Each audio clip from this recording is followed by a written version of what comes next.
नमस्कार दोस्तों, मैं अंकुश अगस्ता क्लासिक चैनल पे आपका स्वागत करता हूं। आज हम लोग कोशिका से संबंधित जितने भी महत्वपूर्ण प्रश्न बनते हैं, लास्ट क्लास में दोस्तों हम लोग ने कोशिका के जितने भी महत्वपूर्ण अंग थे और उनके खोजकर्ता या नामांकन जो जो किए थे उसको देखे थे। आज हम लोग वही कोशिका का जो अंग था उसके बारे में उसका महत्वपूर्ण कारण देखेंगे, क्योंकि आपके एग्जाम में कोशिका से संबंधित बायोलॉजी में कई महत्वपूर्ण प्रश्न आ चुके हैं और आने वाले एग्जाम में भी वो आते रहेंगे। जैसे अब दोस्तों कि इतिहास में आप लोग का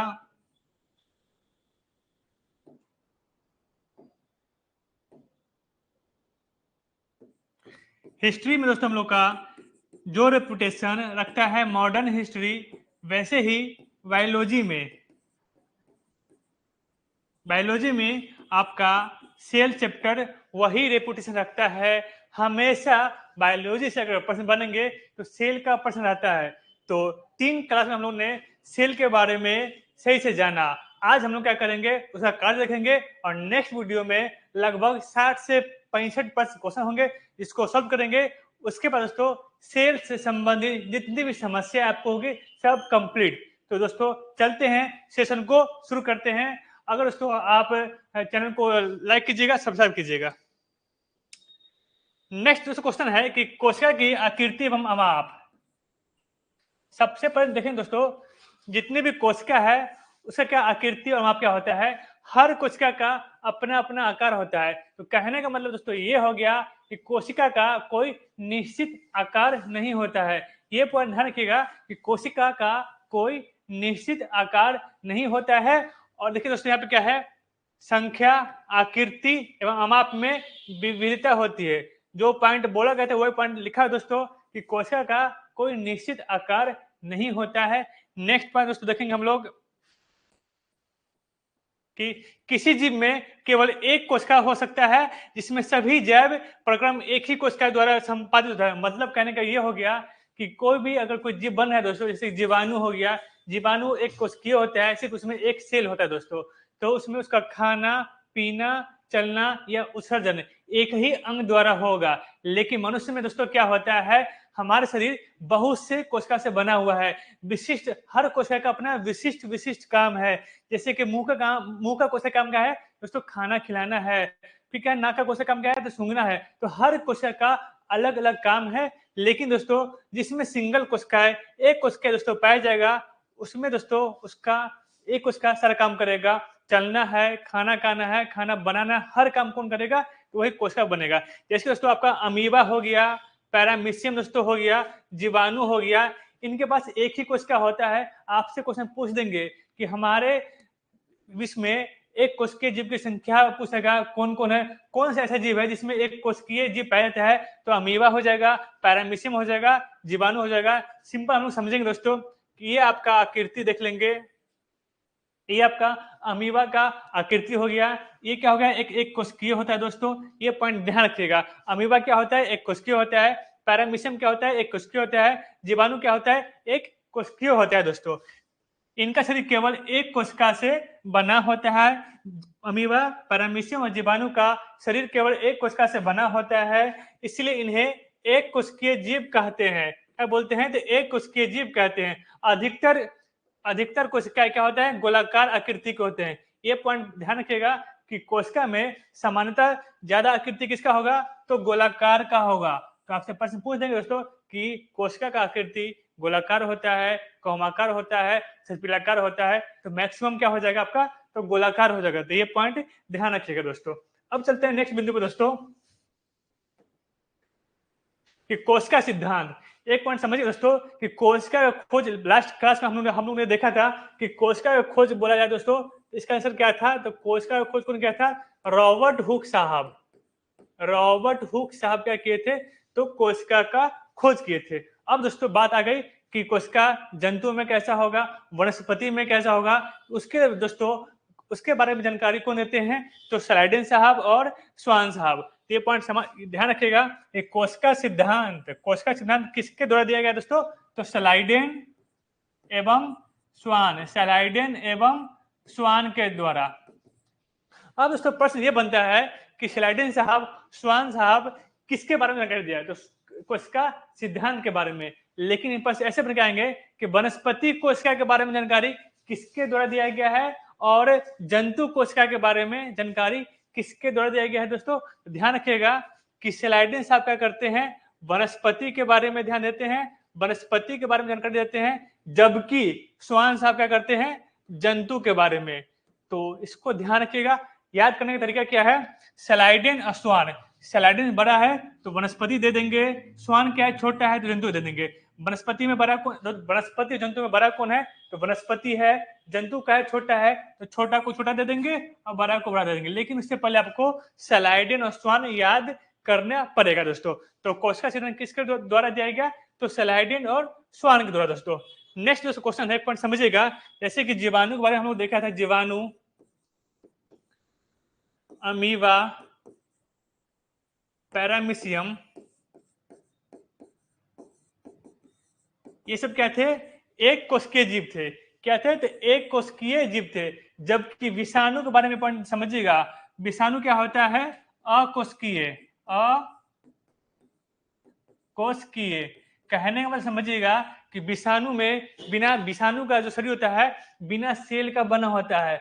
पॉइंट समझिएगा, आपको ऑप्शन दे देगा कि जीवाणु, अमीबा, पैरामीशियम और विषाणु। पूछ देगा कि इसमें से किसका शरीर बिना कोशिका का बना है या अकोशिकीय है, तो आपका आंसर क्या हो जाएगा, विषाणु हो जाएगा।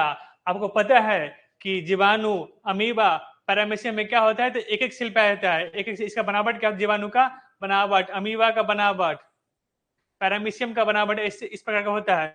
तो पॉइंट याद रखिएगा कि जीवाणु, अमीबा और पैरामीशियम क्या होता है, एक कोशिकीय जीव है। लेकिन विषाणु क्या है दोस्तों, तो अकोशिकीय है, इसमें सेल नहीं पाया जाता है। ये पॉइंट ध्यान रखिएगा। एक प्रश्न और बन जाएंगे कि विषाणु में दोस्तों जब कोशिका नहीं है तो उसमें क्या होगा, एंजाइम भी नहीं पाया जाएगा। तो ये पॉइंट याद रखिएगा, एंजाइम। पता है दोस्तों, जब आपके पास सेल ही नहीं है तो उसमें दोस्तों क्या हो जाएगा, एंजाइम भी नहीं होगा। तो इस तरीके से आप याद रख सकते हैं कि विषाणु का शरीर एक अकोशिकीय होता है और इसमें एंजाइम नहीं पाया जाता है। तो ये प्रश्न आपके एग्जाम में आते हैं, तो वीवीआई कर लीजिएगा दोस्तों। अब उसने एक पॉइंट क्या बोलता है कि प्रत्येक जीव का शरीर, जो कोशिका सिद्धांत है दोस्तों, उसमें 4 प्रमुख बातें बोला गया था। वो देख लीजिएगा कि प्रत्येक जीव का शरीर एक या अनेक कोशिकाओं का बना होता है। जैसे कि आपका शरीर जो जीवाणु हो गया, अमीबा हो गया, पैरामीशियम का शरीर एक कोशिकीय से बना होता है। जबकि हमारा शरीर, जो ये आपका जानवर का शरीर क्या होता है, बहु कोशिकीय से बना होता है, मल्टीपल सेल से बना होता है। ये पॉइंट समझिएगा कि प्रत्येक जीव का शरीर एक या अनेक कोशिकाओं से बना होता है। प्रत्येक जीव की उत्पत्ति दोस्तों क्या होता है, एक कोशिका से होता है। ये पॉइंट समझिएगा कि प्रत्येक जीव की उत्पत्ति क्या होता है, एक सेल से होता है। उसके बाद क्या होता है, सेल डिवीजन होता है। जैसे छोटा बच्चा समझिएगा, उसका जब वो विकास करता है तो एक सेल से करता है। लेकिन दोस्तों जब गर्भ के बाद वो बाहर निकलता है, धीरे धीरे उसका शरीर विकसित होता है। इसका मतलब क्या हो गया, सेल का डिवीजन हो रहा है। क्या हो रहा है, सेल का डिवीजन होता है, तो क्या हो रहा है, उसका शरीर बड़ा होते जा रहा है। ये बोला जा रहा है दोस्तों कि प्रत्येक जीव की उत्पत्ति क्या होती है दोस्तों, प्रत्येक जीव की उत्पत्ति एक कोशिका से होती है। प्रत्येक कोशिका का एक स्वाधीन इकाई है, तथापि सभी कोशिकाएं मिलकर काम करती है। मतलब समझ लीजिए दोस्तों कि अभी मेरा काम लिखना है, तो लिखने के दोस्तों जितने भी हाथ का ये कोशिका होगा, क्या करे कि विशिष्ट काम कर रहा होगा। लिखने का जो तरीका है दोस्तों, इस तरीके से हम पकड़ते हैं कलम को, जो हम पकड़ रहे हैं, तो विशिष्ट कोशिका मिलकर, कोशिका के एक समूह मिलकर ये पकड़ने में सहायता कर रहा है। तो ये पॉइंट किसके द्वारा बताया गया था, स्लाइडिन एवं स्वान के द्वारा दोस्तों।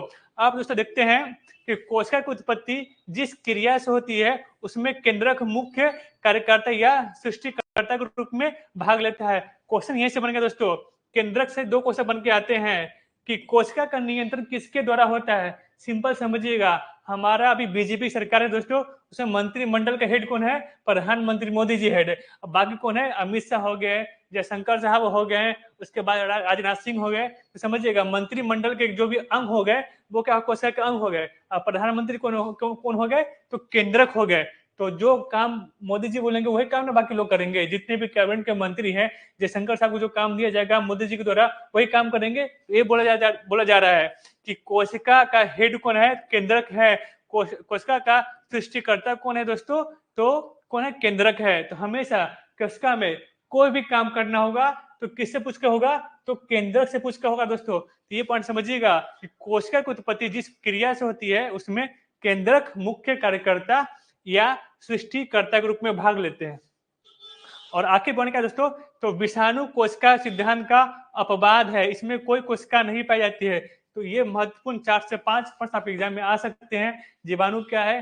अकोशिकीय है कि कोशिकीय है? तो आपका आंसर होगा एक कोशिकीय, यूनिसेलुलर आपका क्या है? ये यूनिसेलुलर है। अमीबा क्या है? यूनिसेलुलर है। पैरामीशियम क्या है? यूनिसेलुलर है। जबकि विषाणु क्या है? विषाणु में कोई सेल नहीं होगा, तो उसमें एंजाइम भी नहीं होगा दोस्तों। कोशिका सिद्धांत किसके द्वारा दिया गया? तो सलाइडिन एवं स्वान के द्वारा दिया गया। चलते हैं दोस्तों नेक्स्ट पॉइंट की ओर।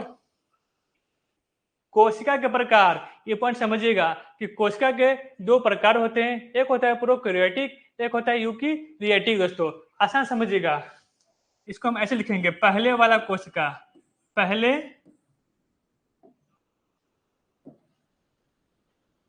और अभी वाला। बस ये कारण समझिएगा, पहले वाला और अभी वाला आपको क्लियर हो जाएगा। प्रो मतलब देखिए जीवाणु जो हो गए, ये जो जीवाणु होते हैं दोस्तों, जीवाणु साइनोबैक्टीरिया होता है, तो साइनोबैक्टीरिया होता है, ये सब क्या होता है? पहले वाला में रखेंगे। जबकि मनुष्य हो गया, जंतु हो गया, जानवर हो गया, बहुकोशिकीय बोल सकते हैं, बहुकोशिकीय बोल सकते हैं। समझिएगा, पहले वाला को प्रोकैरियोटिक में रखेंगे, पहले वाला को प्रोकैरियोटिक में रखेंगे, जबकि अभी वाला को यूकेरियोटिक में रखेंगे। ये प्राचीन कोशिका है दोस्तों। ये समझिएगा कि जीवन की उत्पत्ति किससे होती है दोस्तों? तो समुद्र से। समुद्र में कौन सा ऐसा जीव था जिससे जीवन की उत्पत्ति हुई? तो साइनोबैक्टीरिया। ये सबसे प्राचीन जीव है हमारे संसार का। पूछ देगा कि सबसे प्राचीन जीव कौन है, तो आपको साइनोबैक्टीरिया टिक करना होगा, इसी से जीवन की उत्पत्ति होती है।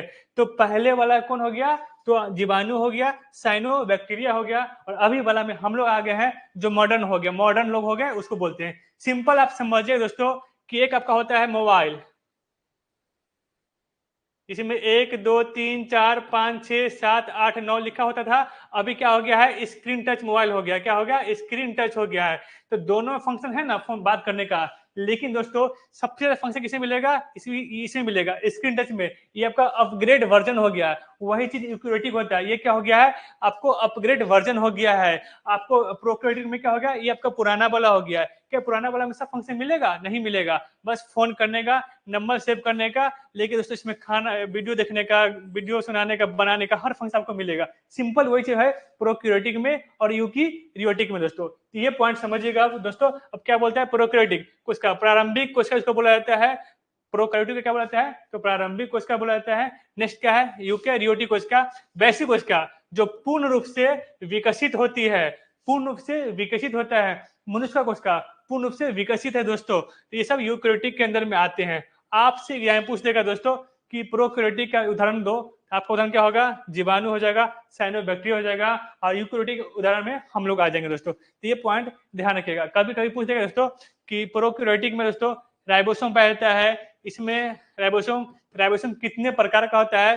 तो 70S प्रकार का होता है दोस्तों राइबोसोम। इसमें 80S प्रकार का होता है। तो एक अंतर समझिएगा दोस्तों, पुराना मोबाइल नया मोबाइल में अंतर हो गया दोस्तों।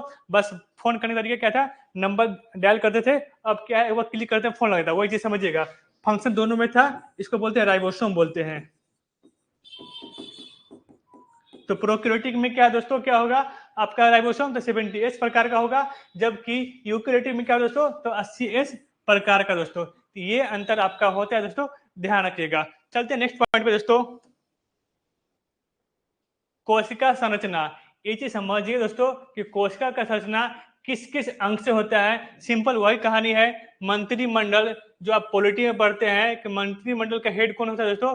तो प्रधानमंत्री होता है। बाकी इसमें विदेश मंत्री होते हैं, आपको गृह मंत्री होते हैं, रक्षा मंत्री होते हैं, वित्त मंत्री होते हैं। तो कुल मिला के दोस्तों क्या होता है? एक कैबिनेट का गठन होता है, जिसके हेड पे कौन होते हैं? प्रधानमंत्री। वैसे ही कोशिका गठन कब होगा? कोशिका के महत्वपूर्ण अंग मिलेंगे, तब जाके क्या होता है? आपका एक कोशिका का निर्माण होता है। जैसे कि राइबोसोम हो गया, फिर आपको लाइसोसोम हो जाएगा, फिर आपको क्या हो जाएगा, उसके बाद अंतर्द्रव्यी जालिका हो जाएगा, उसका प्लास्टिड हो जाएगा, कोशिका झिल्ली और कोशिका भित्ति होगा। तो इस तरीके से कोशिका का निर्माण होता है। सर्वप्रथम हम लोग देखेंगे कि कोशिका संरचना में कोशिका का निर्माण विभिन्न घटकों से होता है, जिन्हें कोशिकांग कहा गया। कोशिकांग का मतलब कोशिका का अंग, कोशिकांग मतलब कोशिका का अंग। दोस्तों, प्रत्येक कोशिकांग एक विशिष्ट कार्य करता है। आप जान ही रहे हो कि जयशंकर साहब का काम क्या है दोस्तों, तो इनका काम क्या है, तो इनका काम विदेश मंत्रालय का है। सेम वैसे ही राइबोसोम काम क्या है, तो प्रोटीन का संश्लेषण करना है मेरे भाई। प्रोटीन का संश्लेषण करना किसी काम है, राइबोसोम का काम है। फिर आपसे पूछेगा दोस्तों कि लाइसोसोम काम क्या है, तो क्या करना है, इसको हानिकारक जीवाणु को मारना है। तो वैसे ही सब कोशिका का अपना एक विशिष्ट काम है दोस्तों। इन कोशिका के कारण ही विकसित एक जीवित संरचना बनता है दोस्तों, जो जीवन संबंधी सभी कार्य करने में सक्षम होता है। क्या होता है, सक्षम होता है। तो पॉइंट समझिएगा कि कोशिका संरचना में दोस्तों सबसे महत्वपूर्ण क्या होगा, कोशिका झिल्ली होगा और कोशिका द्रव्य होगा। सबसे महत्वपूर्ण क्या होता है, कोशिका झिल्ली होता है और कोशिका द्रव्य। अब आपको मैं फिगर के माध्यम से बताऊंगा कि कोशिका झिल्ली का काम क्या होता है और कोशिका द्रव्य कहाँ पाया जाता है और इसका काम क्या होता है। चलते हैं नेक्स्ट स्लाइड में। दोस्तों, अभी आपको दिख रहा होगा, इस तरीके का फिगर दिख रहा होगा।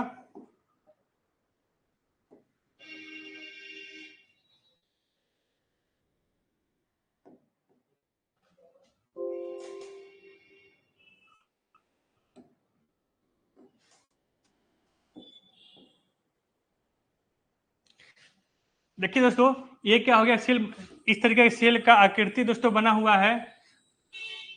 ये जो पॉइंट है दोस्तों, ये वाला, ये ध्यान रखिएगा, ये वाला, ये दोहरी होती है। ये क्या होती है दोस्तों, दोहरी होती है। मतलब ये समझिएगा, ऐसे इसको कोशिका झिल्ली बोला जाता है दोस्तों। समझिए कोशिका झिल्ली क्या होता है, ये लिपिड का बना होगा,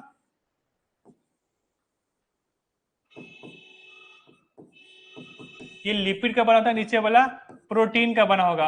बस हम कोशिका का बाहरी आवरण समझेंगे, बस इसको समझेंगे। कोशिका का बाहरी आवरण है ना दोस्तों, इसी को समझेंगे।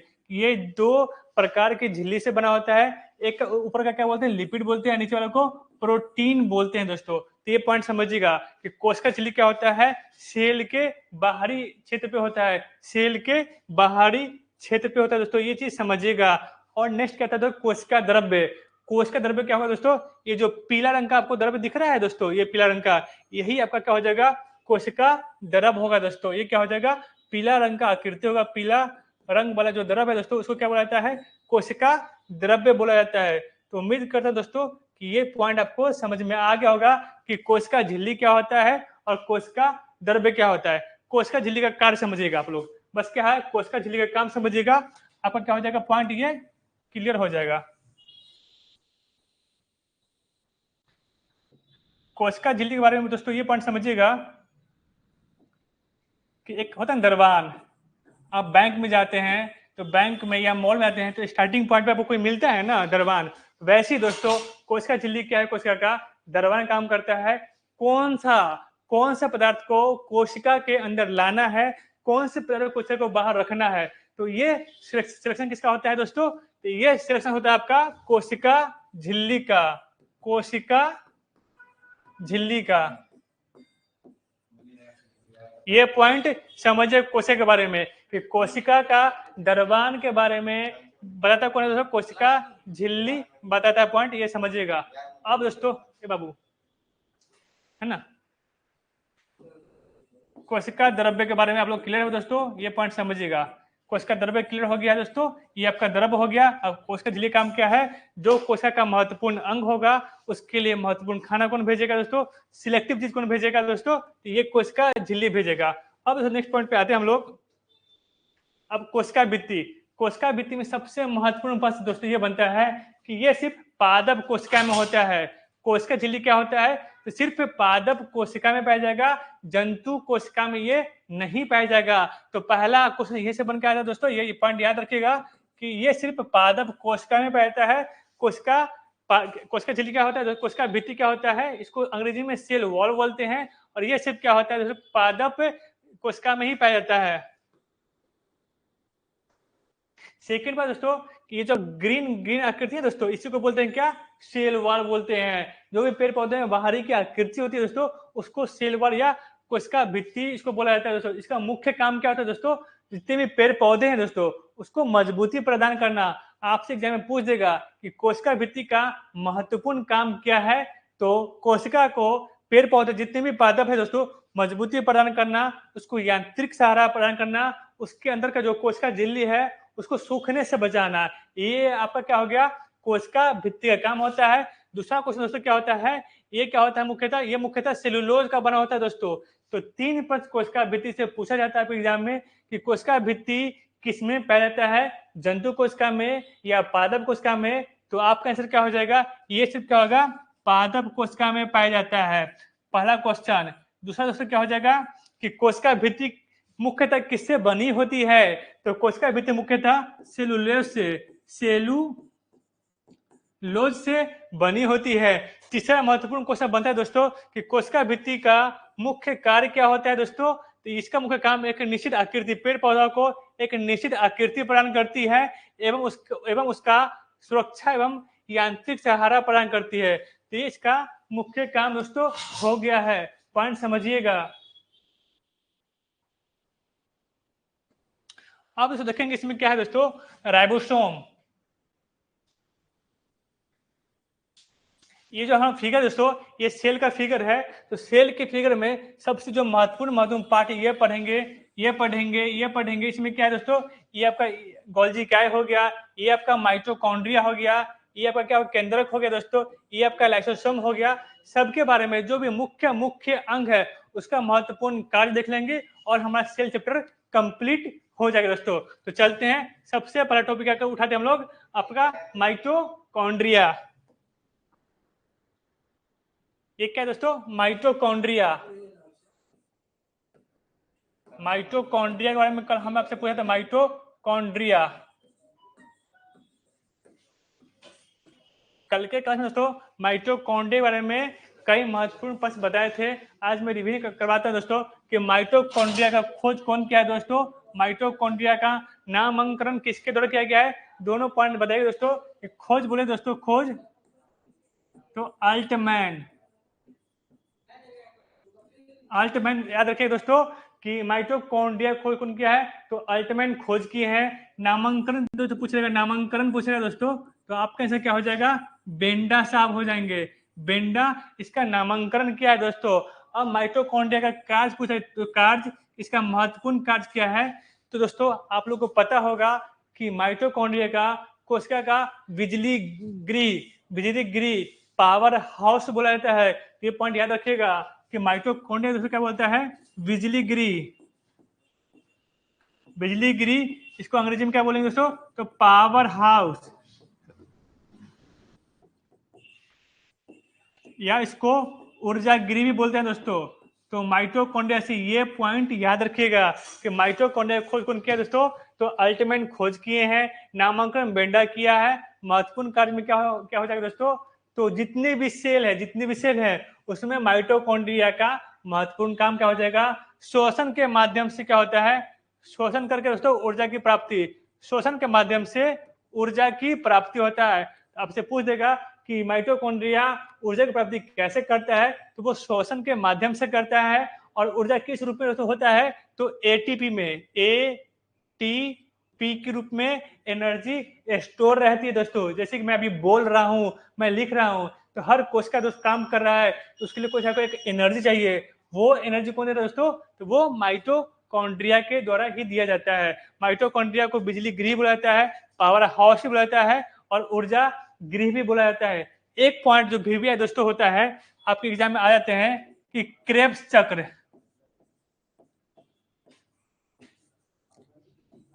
क्रेब्स चक्र की प्रक्रिया कहाँ संपन्न होती है दोस्तों, आपसे ये बोल देगा क्रेब्स चक्र की प्रक्रिया कहाँ संपन्न होती है, तो आपका आंसर क्या हो जाएगा, माइटोकॉन्ड्रिया।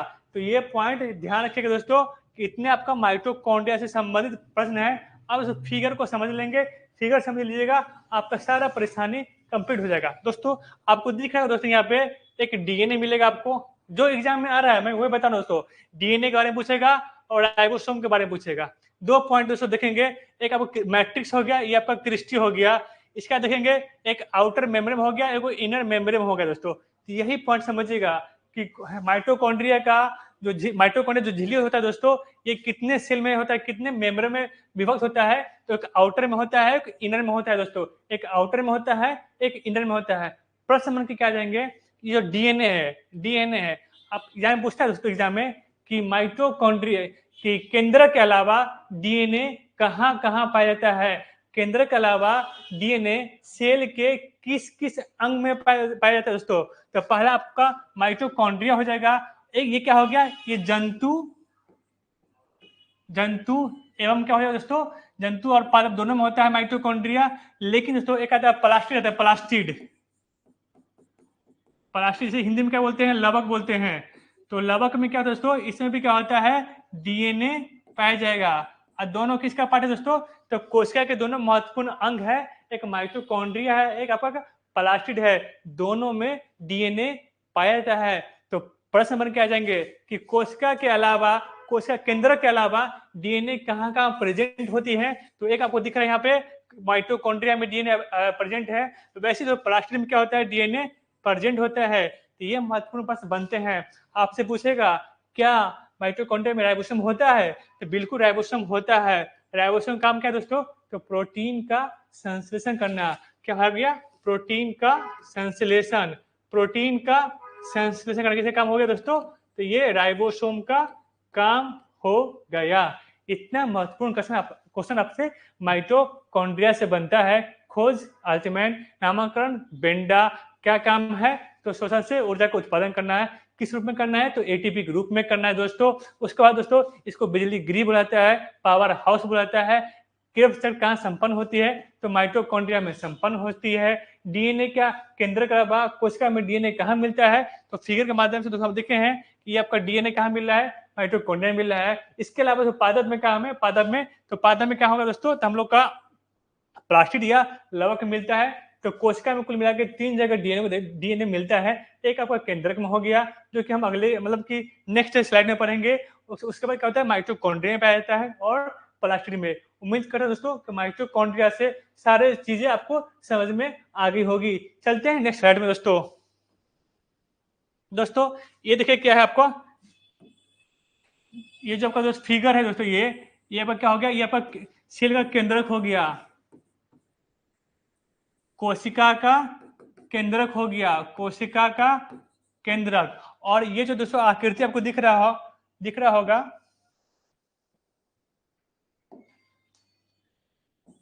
ये आकृति आपको दिख रहा होगा दोस्तों, इस तरीके से आकृति आपको दिख रहा होगा।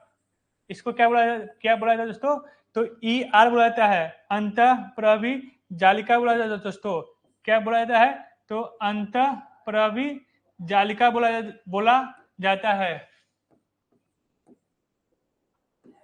अंतःप्रवि जालिका। अंग्रेजी में इसको शॉर्ट में ER बोला जाता है, इसको ध्यान रखिएगा।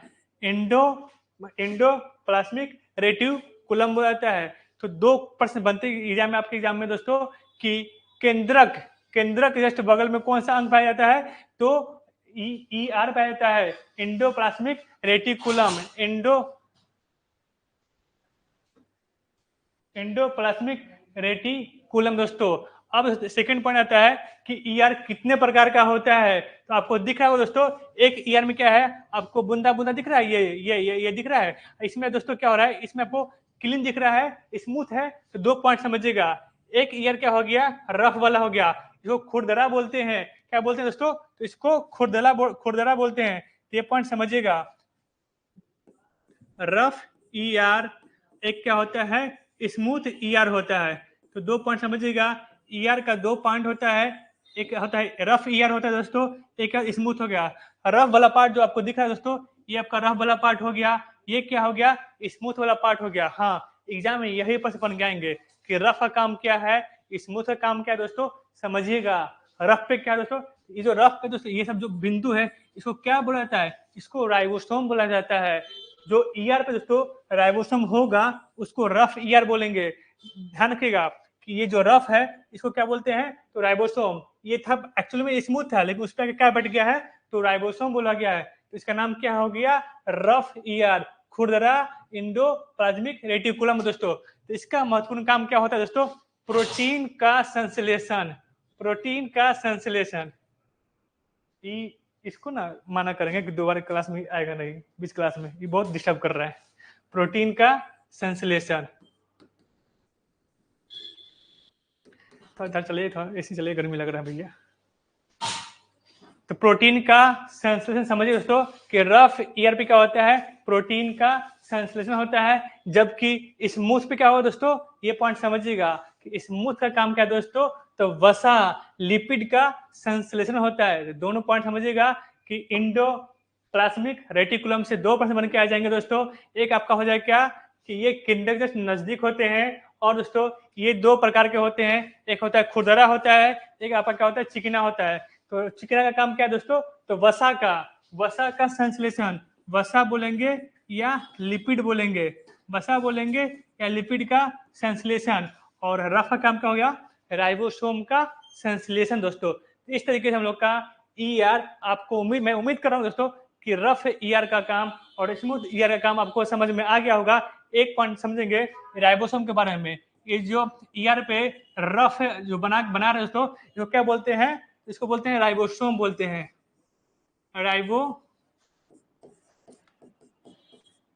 राइबोसोम बोलते हैं दोस्तों। तो राइबोसोम के बारे में एक पॉइंट और समझेंगे दोस्तों हम लोग कि राइबोसोम की खोज किसके द्वारा किया गया था दोस्तों? तो पैलेड के द्वारा। पहला क्वेश्चन क्या था? पैलेड के द्वारा। कि राइबोसोम का खोज कौन किया दोस्तों? तो पैलेड साहब किए थे। और राइबोसोम का बनावट पूछेगा तो कि राइबोसोम किससे बनता है? तो आप कैसे क्या हो जाएगा दोस्तों? RNA प्लस में प्रोटीन। ये याद करना आसान हो जाएगा कि राइबोसोम का काम क्या है दोस्तों? तो काम क्या है इसका? तो प्रोटीन का संश्लेषण करना है। तो बनावट में भी कौन आ रहा है? तो प्रोटीन आ रहा है। तो अच्छे से याद कर दीजिएगा कि राइबोसोम काम क्या है? तो प्रोटीन का संश्लेषण। बनावट में क्या क्या चीज होता है? तो प्रोटीन से बनावट होता है, लेकिन उसमें दोस्तों प्रोटीन के साथ आरएनए आ जाता है। प्रोटीन के साथ आरएनए आ गया तो किसका बनावट होता है दोस्तों? तो राइबोसोम का। कई बार पूछा गया है दोस्तों कि आरएनए प्लस में प्रोटीन, आरएनए प्लस में प्रोटीन, आरएनए प्लस में प्रोटीन क्या बनता है? तो राइबोसोम बनता है। यहीं पे एक नोट करके लिखेंगे दोस्तों हम लोग, नोट करके समझेंगे दोस्तों हम लोग यहाँ पे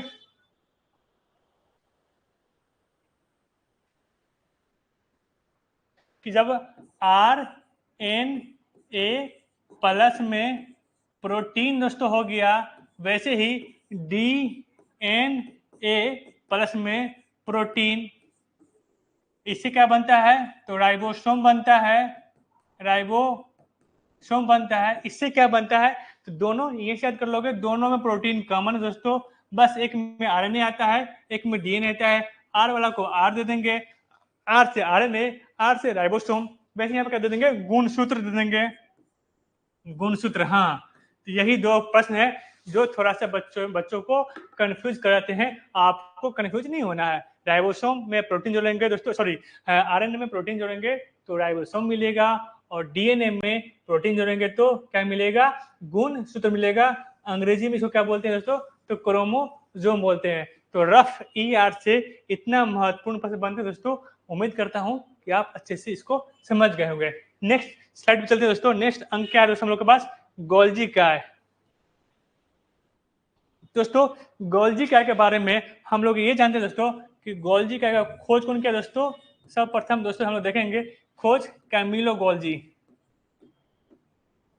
कैमिलो गोल्जी इसके खोज करते हैं। इसका काम क्या है दोस्तों?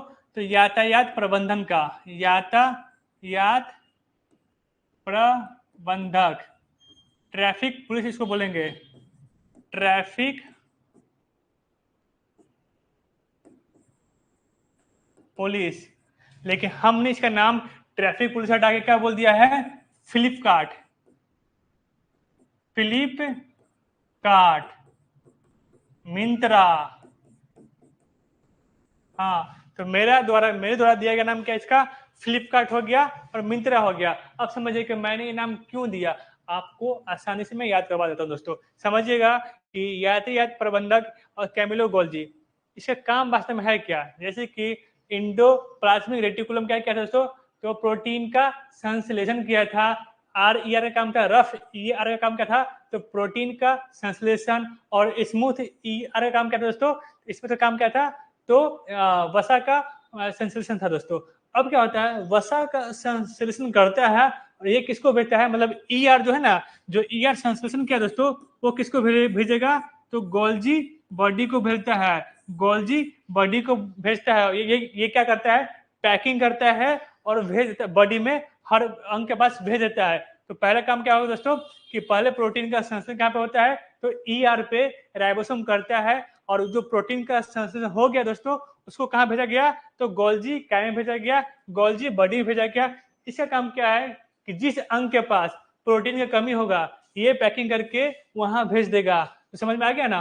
फ्लिपकार्ट क्या होता है दोस्तों, कि हम लोग ऑर्डर करते हैं, किसका, कोई ड्रेस ऑर्डर किए, कि कंपनी का, वीवा का हो गया, नोवा का हो गया, आपका रेमंड का हो गया, तो ऑर्डर करते हैं, वो ऑर्डर हो गया कंप्लीट, वो कहाँ पे आता है, फ्लिपकार्ट के पास आता है। फ्लिपकार्ट क्या करता है, उसको पैकिंग करता है, और जहां का ऑर्डर होता है वहां पे वो डिलीवर करता है। सेम चीज यहीं पे ये है।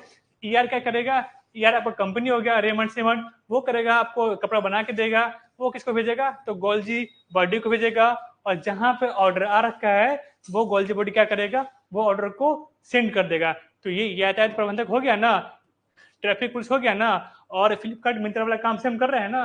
तो आप इस तरीके से गोल्जी का काम याद करिएगा। तो दोनों पॉइंट याद रखिएगा कि क्या है, इसको यातायात प्रबंधक सीधे आपसे ये पूछ देगा, यातायात प्रबंधक किस कोशिका के अंग को बोला जाता है, तो आपका आंसर क्या हो जाएगा दोस्तों, गोल्जी बॉडी। एक पॉइंट और बनता है दोस्तों, कि गोल्जी काय में ही एक अंग का निर्माण होता है, गोल्जी काय में दोस्तों एक अंग का निर्माण होता है। वो पॉइंट आपसे पूछता है एग्जाम में। तो सेकंड पॉइंट लिखेंगे हम लोग, कि लाइसोसोम का निर्माण, लाइसोसोम का निर्माण कौन करता है दोस्तों, तो गोल्जी काय में होता है, गोल्जी काय में होता है, किसका निर्माण होता है, लाइसोसोम का निर्माण दोस्तों। ये आपसे पूछ देगा दोस्तों, कि गोल्जी काय में किस कोशिका का अंग का निर्माण होता है, तो आपका आंसर क्या होना चाहिए दोस्तों, लाइसोसोम। तो ये बताइएगा कि गोल्जी काय से ही लाइसोसोम का निर्माण होता है, इसकी खोज कौन किया, ये प्रश्न बन के आते हैं। तो आपका आंसर भली भांति होगा डी डुबे साहब। क्या हो जाएगा दोस्तों मेरे दोस्तों, तो डी डुबे साहब क्या हो जाएंगे, इसका आंसर हो जाएगा कि लाइसोसोम का खोज किसके द्वारा किया गया मेरे भाई, तो डी डुबे के द्वारा। लाइसोसोम का निर्माण कहाँ पे होता है, तो गोल्जी काय में होता है। और नेक्स्ट स्लाइड में हम लोग पढ़ेंगे लाइसोसोम के बारे में, और आप अच्छे से समझ जाइएगा दोस्तों। ये आपका क्या हो गया, जो आपका फिगर दोस्तों, जो स्पष्ट आपको नहीं दिख रहा होगा, लेकिन मैं बोल देता हूँ यहाँ पे क्या लिखा हुआ, यहाँ पे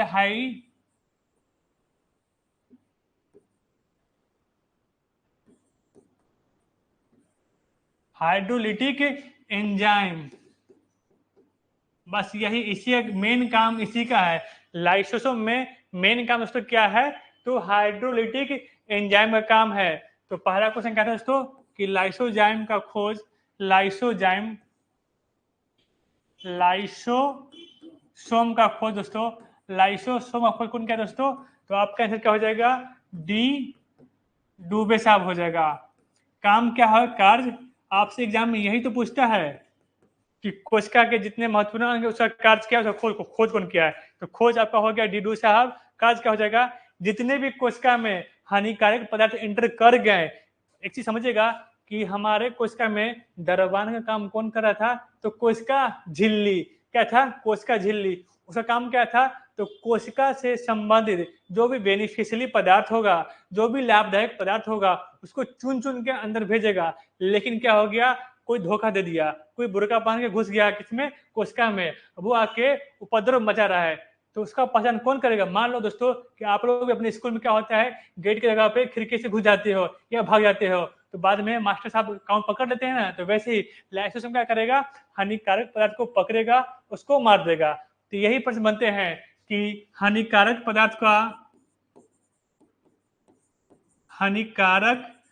पदार्थ को कोशिका के अंदर में कौन मारता है दोस्तों, कौन मारता है, तो लाइसोसोम मारता है।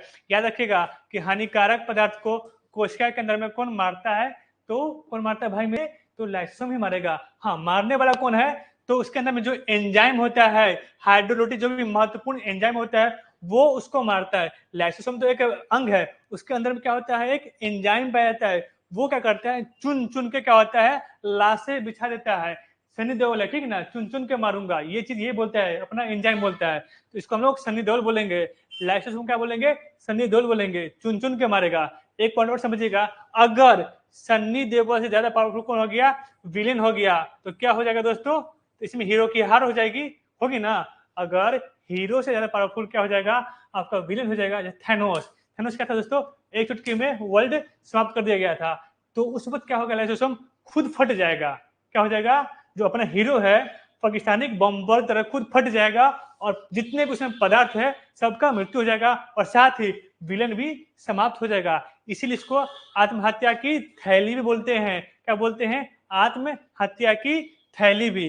तो सेकंड पॉइंट लिखेंगे दोस्तों हम लोग, आत्महत्या की थैली लाइसोसोम को बोला जाता है। आत्महत्या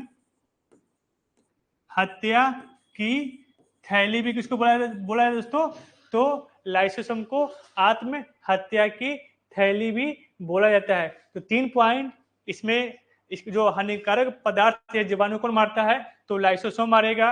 किससे मारेगा, एंजाइम से मारेगा। मान लेते हैं कि विलेन जो आगे पदार्थ उसके एंजाइम से ज्यादा पावरफुल है, तो क्या हो जाएगा, खुद फट जाएगा दोस्तों। इसलिए इसको क्या बोला जाता है, आत्महत्या की थैली बोला जाता है दोस्तों। और नेक्स्ट पॉइंट दोस्तों क्या हो जाएगा, डी डुबे साहब क्या है, इसकी खोज किए थे। इसका निर्माण क्या होता है, तो गोल्जी कायम में इसका निर्माण होता है। उम्मीद करता हूं इस टॉपिक से दोस्तों आपसे एग्जाम में प्रश्न नहीं छूटेंगे। मैं गारंटी देता हूं कि इससे बाहर पूछता भी नहीं है। दरोगा के एग्जाम में दोस्तों इससे बाहर कुछ नहीं पूछेगा। मैं जितना बता रहा हूं आप देख सकते हो, प्रीवियस ईयर लगाइए, एक भी क्वेश्चन दोस्तों बायोलॉजी में जितने टॉपिक पढ़ लिए हैं इससे बाहर नहीं पूछेगा। उम्मीद भी करता हूं कि बाहर ना पूछे दोस्तों। चलते हैं नेक्स्ट स्लाइड में दोस्तों। चलिए दोस्तों, आज हम लोग का स्लाइड कंप्लीट होता है। जितने भी महत्वपूर्ण कोशिका के अंग थे आज हमने सबके बारे में जान लिया है। 2-3 बच किया है, कल की क्लास में करेंगे। और कल हम लोग कोशिका से संबंधित जितने भी प्रश्न बनते हैं उसका सोल्यूशन करेंगे। तो कल का क्लास आप लोग छोड़िएगा नहीं, कल का क्लास आपके लिए महत्वपूर्ण होगा। तो आज क्लास यहीं पे समाप्त होते हैं। धन्यवाद, धन्यवाद दोस्तों। हाय।